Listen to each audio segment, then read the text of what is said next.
Hallo and Welkom to Amsterdam Schiphol Airport.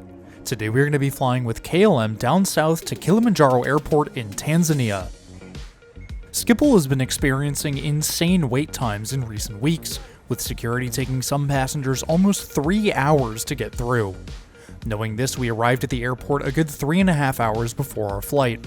At most airports, this would be more than enough time to get to your gate on time, but today we knew we would be cutting it close. Moving with haste, we made our way to check-in desks 12 through 15, as indicated by the screens around the departures area.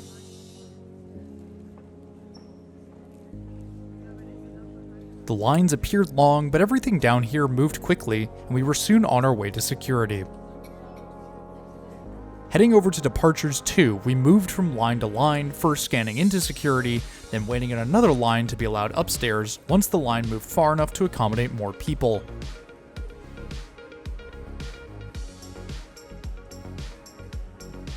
It wasn't until we reached the top of the stairs did we realize just how long we would be waiting here. The line snaked its way through the space before us before disappearing around the corner beyond, but at least the view of the departure hall from upstairs was pretty cool.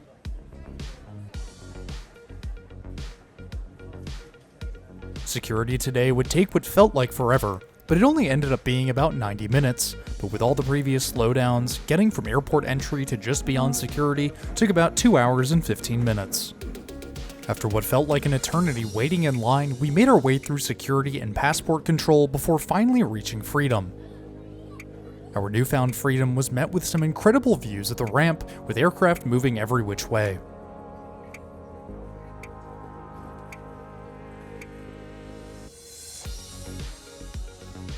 Heading back downstairs, we can make our way to Terminal E, from which we will be departing today.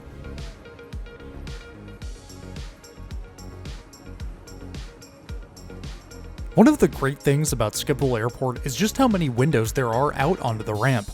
At this one spot alone, we can see two 777s, two A330-900s, a 787, and an A350. Making our way down the Terminal E corridor brings us to Gate Echo 3, where all signs point to an on-time departure. Waiting for us at Gate Echo 3 is Papa Hotel-Bravo Quebec X-Ray, one of KLM's Boeing 777-200 ERs named Machu Picchu. Although not as glamorous as the 787 or as large as the 777-300, it's still a fantastic aircraft. Our time spent getting through security meant we didn't have to wait long for boarding to begin. Scanning our boarding pass, we can head down the jetway and on to our 777.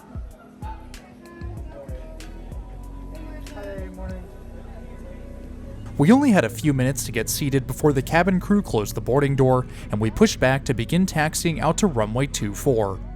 As we taxi out for departure, let's take a quick look at some stats about our aircraft.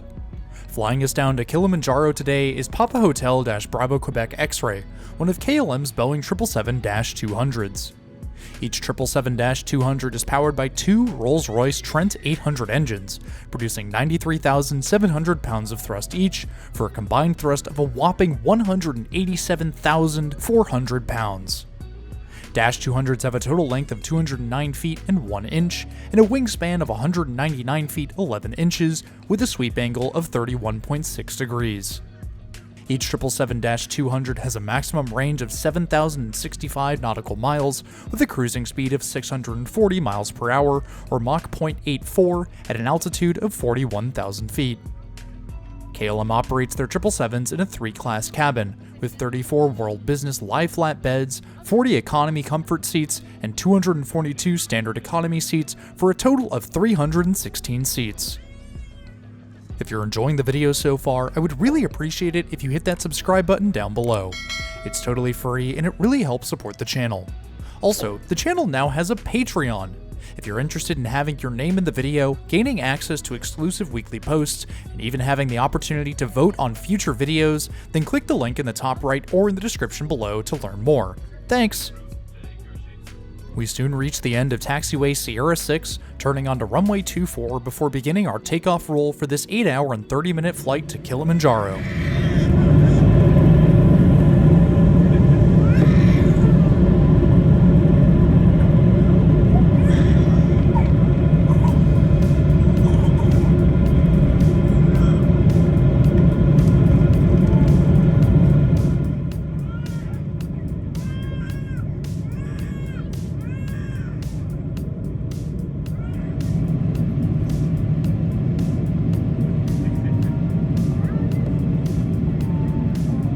We're seated today in seat 31C, an aisle seat in the exit row of KLM's main economy cabin.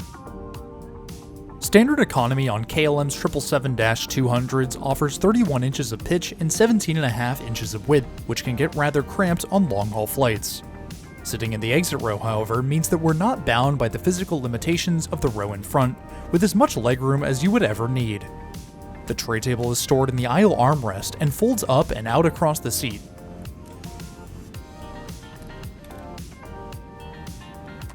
It's pretty big for one stored in the seat, with enough space for a meal and drink when the time comes.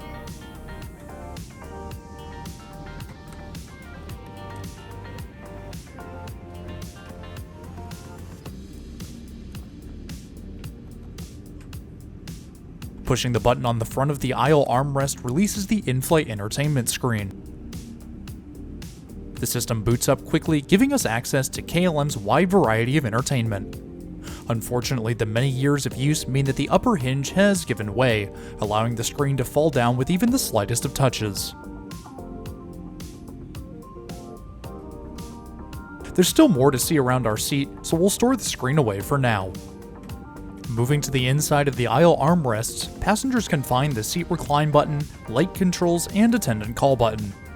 Unlike the 787, the lights and attendant call panel is recessed into the armrest, making it less likely to accidentally turn on the lights with your legs. Even if you did press it, however, nothing would actually happen, as the lights have been disabled for the beginning of our flight.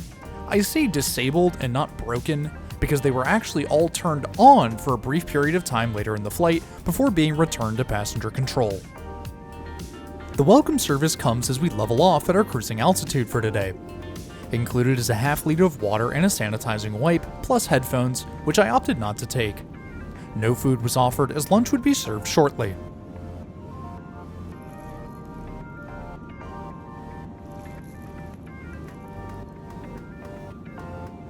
The window views were soon filled with sights of the gorgeous Swiss Alps, the landscape dominated by high peaks and valleys filled with towns of people, like a river flowing through the path of least resistance. Lunch came as we passed over Italy and the Mediterranean Sea. Lunch on today's flight consisted of a penne pasta main, paired with a couscous salad, roll, and a piece of cheese. The usual selection of drinks were also offered, of which I chose a Sprite. Removing the packaging reveals a fairly standard-looking pasta with a surprisingly colorful salad. The salad, a couscous and lettuce base, was adorned with tomatoes, squash, and a bit of blue cheese, and what I believe were yellow cupertino peppers for a bit of extra flavor. The pasta was almost identical to what we had on our way across the pond from Austin, with some zucchini added on top for a little more variety.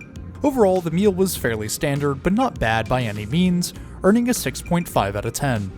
I had hoped for some more variety from the main dish, moving away from the pasta, but the salad was flavorful and filling, so no complaints there.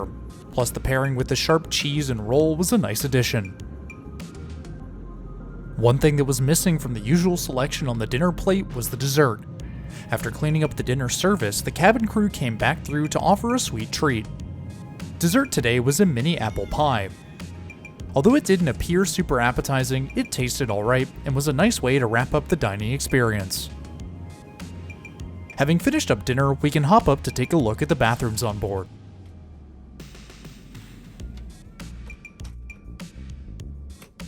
The bathrooms are tall enough for me to stand up straight, as they're not limited by the slope of the airframe towards the outside of the aircraft.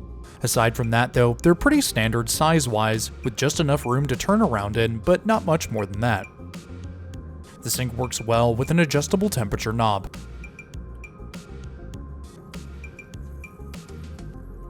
The soap is full and is actually from a KLM exclusive line of products called Rituals. All of the paper products are fully stocked with plenty of the usual paper towels, tissues, and toilet paper. If said toilet paper runs out, more can be found in the drawer to the side of the sink, with sick bags below that.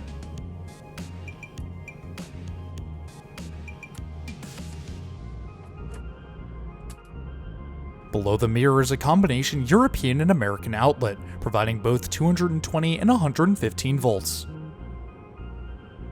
Overall, it's pretty nice and does the job well.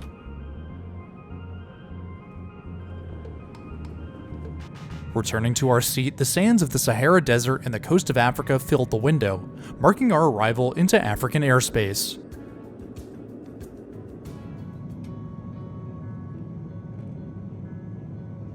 Although mostly dry and barren, a few oases are speckled across the landscape, the vegetation creating a stark contrast to the endless nothingness of the desert.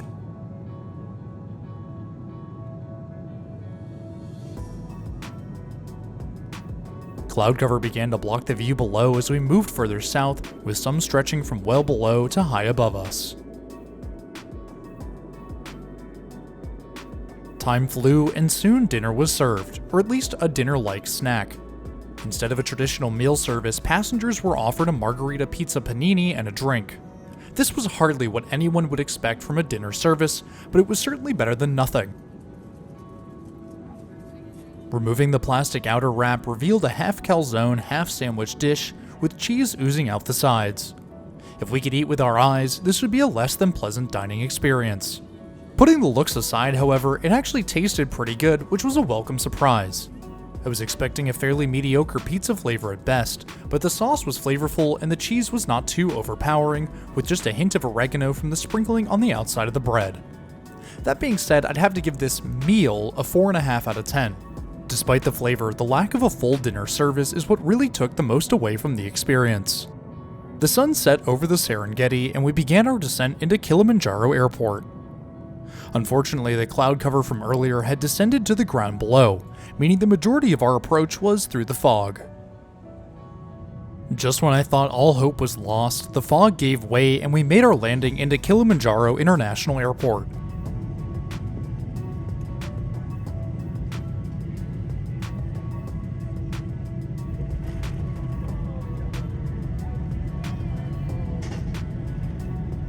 Our plane taxied back around to the terminal and we can grab our belongings and deplane into Tanzania.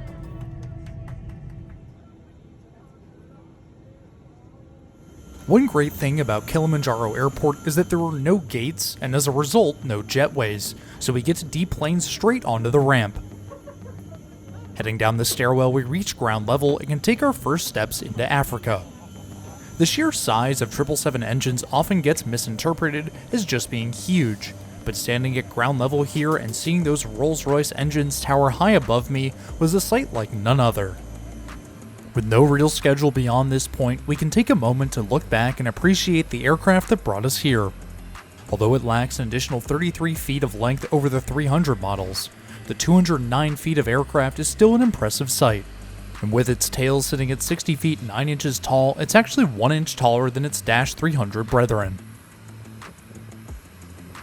Turning back to the airport, we can follow the crowd of people to the passport control lines and into the airport, but before we can get too far, we get pulled aside by an airport employee who informs us to follow them, leading us to another building just beyond the main terminal.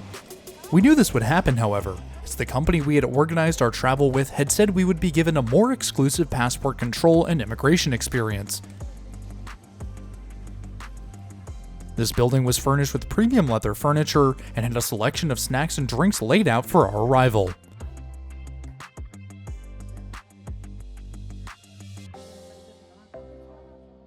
While waiting to clear customs, our aircraft powers back up, continuing its journey onto Dar es Salaam. As we wait to clear customs, it's time to bring today's video to a close. Next week we will be riding on Amtrak's Capital Limited from Pittsburgh to Chicago in one of the largest bedrooms that Amtrak has to offer. The journey was amazing and it's not one you'll want to miss, so be sure to hit the notification bell to be alerted when that video goes live. If you're new around here, I would really appreciate it if you hit that subscribe button down below. It's totally free and it really helps support the channel. If you liked the video, drop it a like too. There's a lot more incredible content on the way, so stick around if you want to see more. But anyways, that's all I have for today. Thanks for flying with me, and I'll see you in the next one.